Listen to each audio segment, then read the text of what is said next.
முதல்லலாம் நானே தான் நேராக போய் பொண்ணை தூக்கிக்கிட்டோ குடும்பத்தை கெடுத்துக்கிட்டோ ஏதோ இருப்பேன். இப்போ அது கிடையாது, ஆர்டர் பண்ணுறது தான். மில்டன் கிட்ட இப்படி தான் சொன்னேன். மேடையில் உட்காந்துட்டு என்னை பெருமையாக சொல்கிறேன்னு சொல்லிட்டு இவரோட நடிப்பு நோ சான்ஸ்ன்னு சொன்னான். அதுலேருந்து சான்ஸே இல்லாமல் போயிடுச்சு. தலைவர் கலைஞர்கிட்ட தான் கற்றுக்கிட்டு இந்த விஷயத்த. அவர் பேர் விட்டுருவார் சில டைமில், எல்லாரையும் பற்றி சொல்லுவார். இப்போ என் பேரை சொல்லிட்டு வச்சுக்கோங்க, எனக்கு கோவம் வருமா வராதா அப்படி யோசிச்சுக்கிட்டே இருப்பேன். உடனே சொல்லுவார், தம்பி ராதாரவி கூறியது போல். என்னடா நான் சொன்னேன் இவர்கிட்ட, நம்ம இருக்கிறோன்றது பேரை சொல்லுவார், அதில் குத்துவார். அதெல்லாம் அவர்கிட்ட கற்றுக்கிட்டது தான்.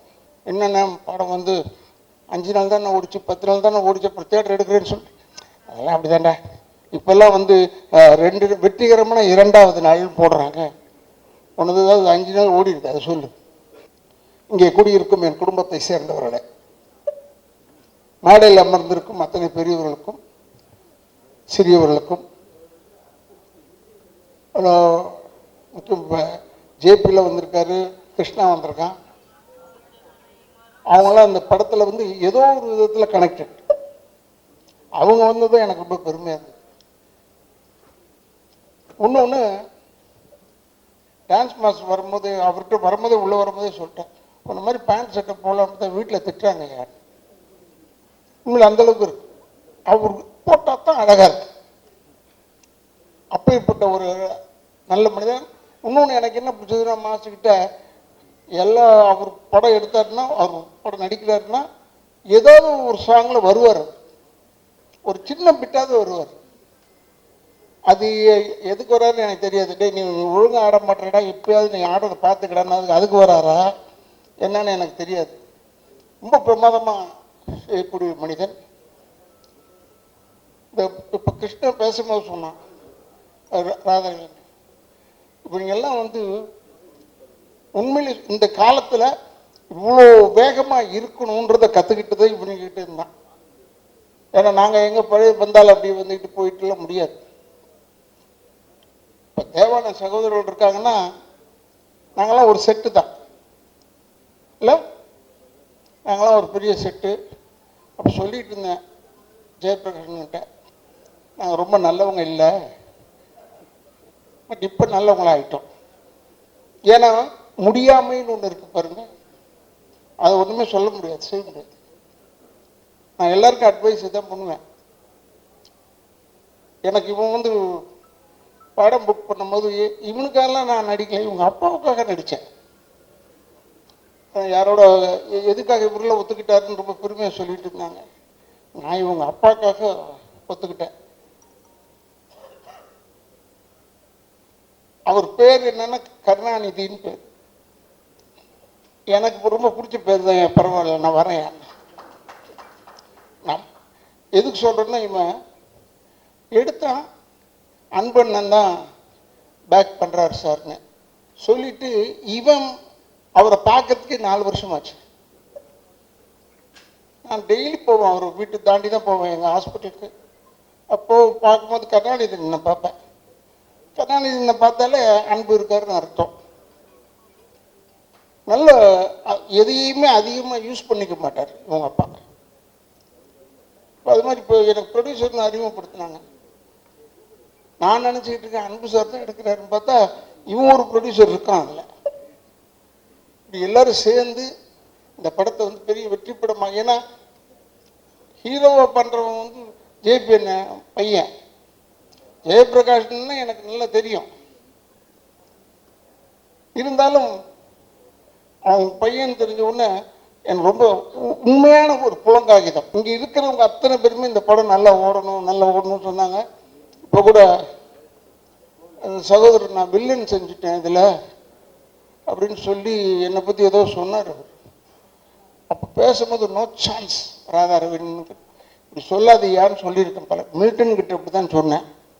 மேடையில் உட்காந்துட்டு என்னை பெருமையாக சொல்கிறேன்னு சொல்லிட்டு இவரோட நடிப்பு நோ சான்ஸ்ன்னு சொன்னான். அதுலேருந்து சான்ஸே இல்லாமல் போயிடுச்சு. ஏன்டா நோ சான்ஸ்ன்னு சொல்கிற, சான்ஸ் இதுக்குன்னு சொல்லுடா. ஏன்னா இப்போ உருட்டுறது ரொம்ப நமக்குலாம், எனக்கு வெறும் கேமரா முன்னாடி தான் நடிக்க தெரியும், பின்னாடிலாம் நடிக்கவே தெரியாது. எனக்கு கேமரா முன்னாடி நல்லா நடிப்பேன். இந்த நிக்கில கேட்டு பாருங்க, அவன் சொல்லுவான், அவன் வந்து உலகமாக நடிகை, அவன் நிக்கில். அவன் பார்த்தோன்னு சார் அண்ணா பாடுறான். அவன் பார்த்தோன்னு அவன் எல்லாருக்குமே அதான் சொல்லிக்கிட்டே வரான் உள்ள. அவங்க குடும்பம் நம்ம ரொம்ப நெருக்கமான குடும்பம். இவங்களை பற்றி இப்போ பேரை விட்டுருந்தேன்னு வச்சுக்கோங்க, பத்தியா என் பேரை விட்டார் பாருங்க, கொஞ்சம் மனிதர்கள் தானே நம்ம அப்படி நினைப்பாங்க. இதை நான் யார்கிட்ட கற்றுக்கிட்டேன்னா, நாளத்தில் ஒரு கலைஞர்கிட்ட தான் கற்றுக்கிட்டேன் இந்த விஷயத்த. அவர் பேர் விட்டுருவார் சில டைமில், எல்லாரையும் பற்றி சொல்லுவார். இப்போ என் பேரை சொல்லிட்டு வச்சுக்கோங்க, எனக்கு கோவம் வருமா வராதா? அப்படி யோசிச்சுக்கிட்டே இருப்பேன். உடனே சொல்லுவார், தம்பி ராதாரவி கூறியது போல். என்னடா நான் சொன்னேன் இவர்கிட்ட, நம்ம இருக்கிறோன்றது பேரை சொல்லுவார், அதில் குத்துவார். அதெல்லாம் அவர்கிட்ட கற்றுக்கிட்டது தான். அதாவது நல்ல விஷயங்கள் மட்டும் அவர்கிட்ட கற்றுக்கிட்டேன். இன்னொன்று என்னென்னு எனக்கு ரொம்ப பிடிச்ச குரூப் என்னென்னா, தேவானனை இப்போ தான் பார்த்தேன். அப்போ சொன்னார், அப்போ இதில் பார்க்கும்போது சொன்னார், ஒரு ஷோ முடிச்சுட்டு வந்தேன், நீ எங்கேப்பா முடிச்சுட்டு வந்தீங்கன்னு கேட்டுக்கிட்டு இருந்தேன். எனக்கு ரொம்ப பிடிக்கும் எனக்கு தேவானனை. அவர் போடுறதும் மியூசிக் தான். இன்னொரு சகோதரர் நல்லா போடுறாங்க, பட் நின்று வாங்கிறதுக்குள்ள போதும்னு ஆயிடுது.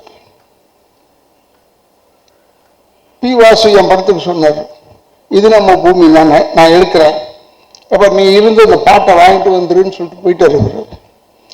நான் போய் இந்த பாட்டு, எனக்கு பாட்டுக்கு சம்மந்தமே இல்லை, ப்ரொடியூசர் தான், பட் சம்மந்தம் இல்லை.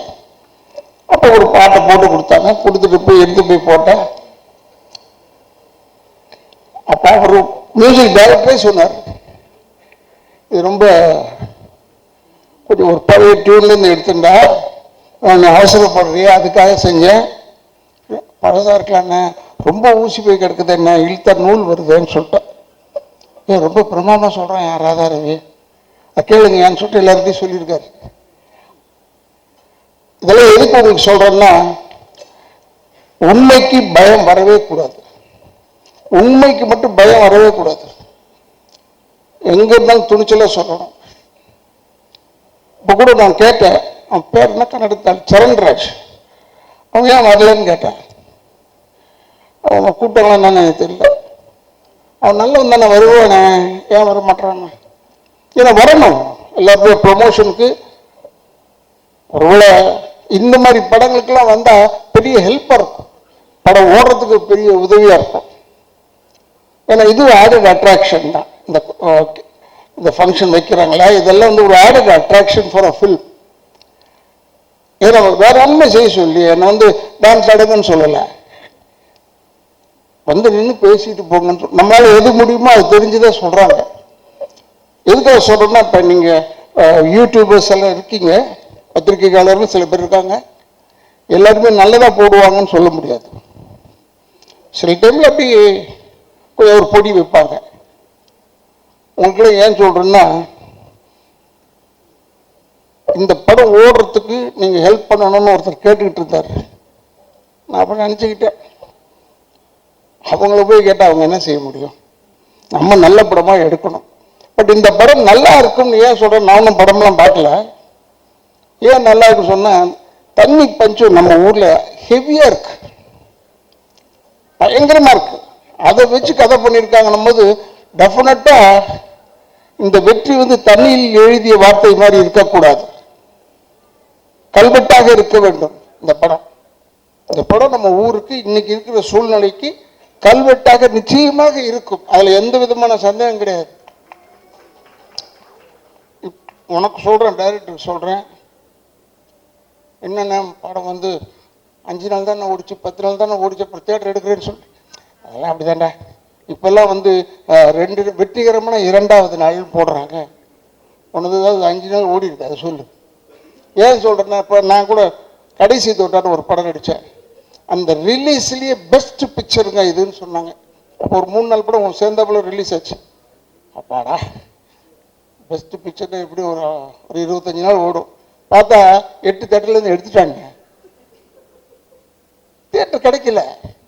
அதெல்லாம் சொல்லன்னு பார்த்தேன், அன்பு போயிட்டாப்ல, அன்புகிட்ட சொல்லன்னு பார்த்தேன், ஓ நீ வேற ஏதாவது செலவு பண்ணதோட இங்கே ஒரு 3 தேட்டர் கட்டி விடியான்னு. ஏன்னா வெல்லிங்டன் போயிடுச்சு, ஜெய்டி போயிடுச்சு, லிபர்ட்டி போயிடுச்சு, எல்லாம் போயிடுச்சு, ஆனந்த் போயிடுச்சு. எது நல்ல தேட்டர் நாங்களாம் போய் படம் பார்ப்போம். அந்த படம்லாம் அந்த தேட்டர்லாம் காணணும்னு ஆச்சரியமா இருக்கு. நல்லவேளை சத்தியம் தேட்டரில் இன்னும் ஓடிக்கிட்டு இருக்கு. அப்புறம் இந்த பக்கம் புதுசாக கட்டுறாங்க. அதனால் அன்புகிட்ட சொல்லலான்னு பார்த்தேன். இப்போ ஒரு தேட்டர் 2 தேட்டர் கட்டி கொடுப்பா சிட்டிக்குள்ளே. ஏன்னா 7-8 தேட்டர் போயிடுச்சு. எங்கள் பொழப்பு நடிப்பு தானே, அதனால சொல்கிறேன். எங்கள் படம் வரணும், ரிலீஸ் ஆகணும், அந்த சுயநலத்தில் தான் சொல்கிறேன். எனக்கு வெறும் தான் சொன்னேன். நடிக்க தெரியும், கேமரா முன்னாடி மட்டும்தான் நடிக்க தெரியும், பின்னரில் நான் நடிக்கிறது கிடையாது. நம்ம சொல்கிறதெல்லாம் உண்மையான வார்த்தை தான். இந்த இது கூட செப்பிட்டி தியாகராஜன் ஹால் கூட என் டைரக்டர் வந்து சொன்னான், இங்கே தான் நான் பண்ணுறோம், சுற்றி கித்தி இங்கேயே பண்ண ஆரம்பிச்சிட்டாங்க. என்னடா ஏன்டா அங்கே பண்ணுறீங்க கேட்டேன். ஏன்னா இப்போ நாளைக்கு திருப்பி ஒன்று இருக்கா செட்டு வெளியிட்டு விழாக்கு வரணும், அதில் வேறு நான் நடித்து தொலைஞ்சிருக்கேன். எனக்கு உண்மையிலேயே இளைஞர்களுக்கு இடம் கொடுப்போம், நம்ம சொல்லவே தேவையில்லை, ஆட்டோமேட்டிக்காக தள்ளி விட்டுருவாங்க போல இருக்கு நம்மளை. அவ்வளோ பேர் இதை இப்போ வந்தவன் பேர் வில்லன் செய்கிறேன்னு சொல்லிட்டான். இப்போ நமக்கு ஒரு சின்ன கிரேடு கொடுத்துருக்காங்க, அது அவனுக்கு தெரியல. முதல்லலாம் நானே தான் நேராக போய் பொண்ணை தூக்கிக்கிட்டோ குடும்பத்தை கெடுத்துக்கிட்டோ ஏதோ இருப்பேன். இப்போ அது கிடையாது, ஆர்டர் பண்ணுறது தான். போய் அவங்களெல்லாம் போய் கெடு, போய் இந்த குடும்பத்தை கெடு, வெறும் ஆர்டர் பண்ணுறதோட விட்டானுங்க. ஏன்னா இவர் வச்சு கூப்பிட்டு போய் ஓடணும் வரணும் எல்லாம் வேணாண்டா, உட்கார சொல்லுன்னு சொல்கிறான். அதுக்குன்னு வச்சுருக்கான் ஆளுங்களை இப்போ கெடுக்கிறதுக்குன்னு. ஆனால் நான் உண்மையை சொல்கிறேன், கெடுக்கிறதுக்குன்னு நீ நினைக்காது. தமிழ்நாட்டு மக்கள் மாதிரி அறிவாளிங்க யாருமே கிடையாது. நானும் விஜயகாந்தும் அலைவோசைன்னு ஒரு படம், அதில் மேட்டுப்பாளையத்தில் எடுத்துகிட்டு இருந்தோம். இந்த கல்லார் ஸ்டேஷன் அண்டை போய் எடுத்த காட்டுக்குள்ளே போய் கூட்டம் வரக்கூடாதுன்னு ஃபைட் எடுத்துக்கிட்டு இருந்தோம். அங்கே ஒரு 6 பொம்பளைங்க வந்துருச்சு படம் பார்க்க, ஷூட்டிங் பார்க்க. வந்து விஜயகாந்த் பக்கத்தில் உட்காந்துட்டு, தம்பி நீங்கள் ராதாரவியில் நம்பாதீங்க தம்பி, பக்கத்தில் ஒரு சிகரெட் பிடிச்சிக்கிட்டே இருந்தேன். ஏமா நான் தான்மா ராதாரவி, அது தெரியும் தம்பி, நீ தானே தெரிஞ்சுக்கிட்டு சொல்லுதுன்னா. அப்போ நான் நினச்சேன் நம்ம கேரக்டர் சக்ஸஸ் ஆகும். அப்பாடா பயப்படுறாங்களே அந்த அளவுக்கு. அது ஏன்னா PS வீரப்பண்ணனை பற்றி சொல்லியிருக்காங்க, நம்பியார் சாமியை பற்றி சொல்லியிருக்காங்க, எங்கள் அப்பாவெல்லாம் பற்றிலாம் சொல்லியிருக்காங்க. பட் நம்மளை பற்றி இப்படி நேரம் சொல்லும் போது எனக்கு பெரிய சந்தோஷம். மேக்கப்ன்றது நானும் கொஞ்சம் யோசித்து செய்வேன், டைரக்டர் தப்பாக எடுத்துக்கூடாது.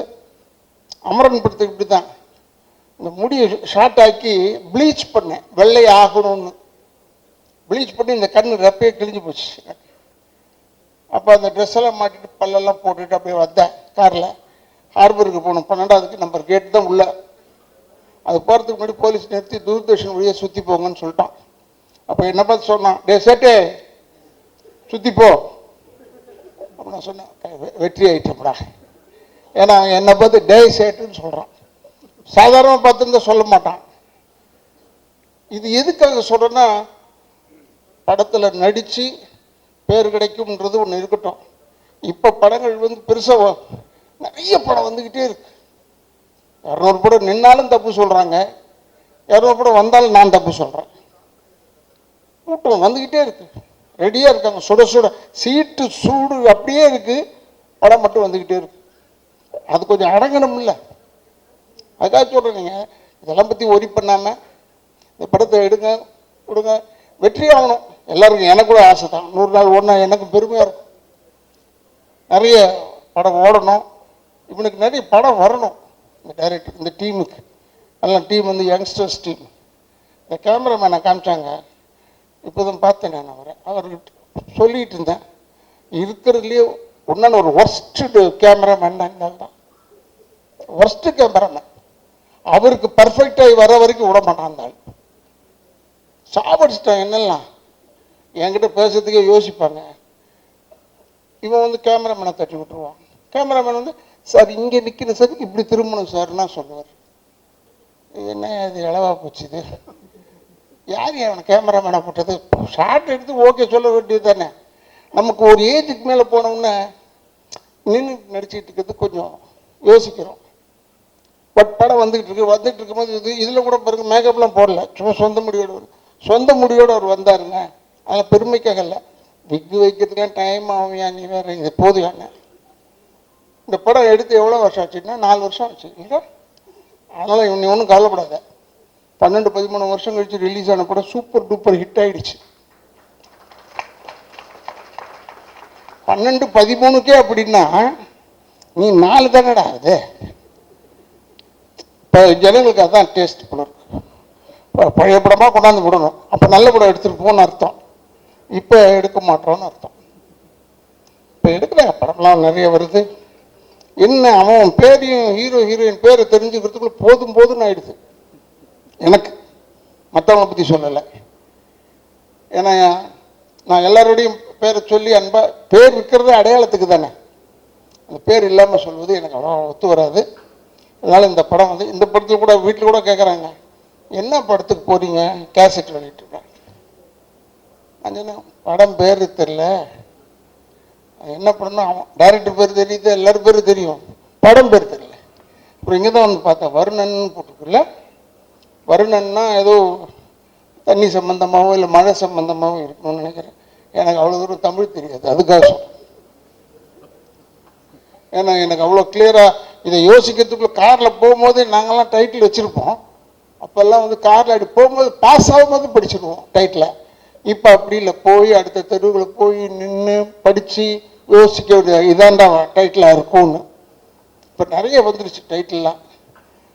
திருப்பி இப்போ அமரன் வந்ததே, அதே மாதிரி வருத்தமில்லா வாலிபர் சங்கம் எல்லாம் வர ஆரம்பிச்சிருச்சு. அதெல்லாம் கொஞ்சம் நல்ல டைட்டில் போல இருக்கும். ஆனால் நீங்கள் எதுவுமே இல்லாமல் வருணன்னு பேர் வச்சு இது வாயில் நுழையில நின்று படிப்பாப்பார். வருணன் வருணன் இதை படித்தா அந்த படம் ஓடும். ஏன்னா அதுக்கு தான் நீங்கள் டைட்டில் இப்படி வைக்கிறாங்களான்னு தெரியல எனக்கு. கொஞ்சம் நேரம் நின்று பார்க்கறதுக்காக இருக்கட்டும், சும்மா விட்டோம்னா போயிடுவாங்க ஜனங்க. நல்ல ஒரு பிரமாதமான படம். அந்த குழந்தை சொல்லிச்சு, நீங்கள் ஒரு ராதாரவியோட நின்று செய்யறதுக்கு பயமா, ஏமா இப்படி சொல்லி சொல்லி ஒதுக்கிடுறீங்க, நான் உன்னை ஏதாவது தொட்டு பார்த்தனா, தொடக்கூட இல்லை. நான் உன்னை என்ன செஞ்சேன், படமும் பார்த்தேன், நடிப்புக்காக பார்த்துருப்பேன். இப்படிலாம் நீங்கள் சொல்லி இல்லி கடைசியில் இல்லை சார் ராதாரவி போடலாம், இவங்க பயப்படுறாங்க சார் நடிக்கிறதுக்கு சொன்னால் என் போயிடும். அதனால் இனிமேல் சொல்லுங்கள் ஃப்ரெண்ட்லியாக அவரோட இருப்போம், நல்லா பேசுவார் அப்படின்னு ஏதோ சொல்லுங்கள். சொன்னதானே என்னை போடுவாங்க உள்ள, இல்லைன்னா போட மாட்டேன் என்று சொல்லி எனக்கு இப்படி ஒரு பெரிய வாய்ப்பு கொடுத்து டைரக்டர், ப்ரொடியூசர் எல்லாருக்கும் அன்பன் சேர்த்து எல்லாரையும் சொல்கிறேன். எல்லாருக்கும் என்னுடைய பத்திரிகையாளர் நண்பர்கள், இந்த இடத்தை அளித்திருக்கும் நிர்வாகத்திற்கும் என்னுடைய சிறந்தாழ்ந்த நன்றியும் என் குடும்பத்தின் சார்பாக நன்றியை சொல்லி, அடுத்த முறை படம் எடுக்கும்போது மேக்சிமம் நீங்கள் எப்படி டப் பண்ணுறீங்க படத்தை, மற்ற லாங்குவேஜ்லையும் டப் பண்ண தானே போகிறோம். அதுக்கே முதல்ல வந்தவொடனே டப்பிங் ஆர்டிஸ்ட்டை ஏன் கூப்பிட்றீங்க? சில பேர் நடிக்க வச்சுருக்காங்க, அவங்க எல்லாமே டப் பண்ணுறாங்க, அவங்களே பேச சொல்லுங்க என்று சொல்லி எனக்கு இவ்வளோதான் அறிவுரை. இன்னொன்று, இளைஞர்கள் தயவுசெய்து தாய் தந்தையரை முதியோர் இல்லத்தில் சேர்த்து விடாதீர்கள், கடைசி வரைக்கும் கூட வச்சுட்டு காப்பாற்றுங்க, அவங்களை மட்டும் விட்டுறாதீங்க. தாய் தந்தையரை வணங்கி கொண்டிருந்தால் அதுவே ஒரு பெரிய ஆசீர்வாதம் என்று கூறி எனக்கு வாய்ப்பு கொடுத்ததற்கு நன்றி நன்றி நன்றி.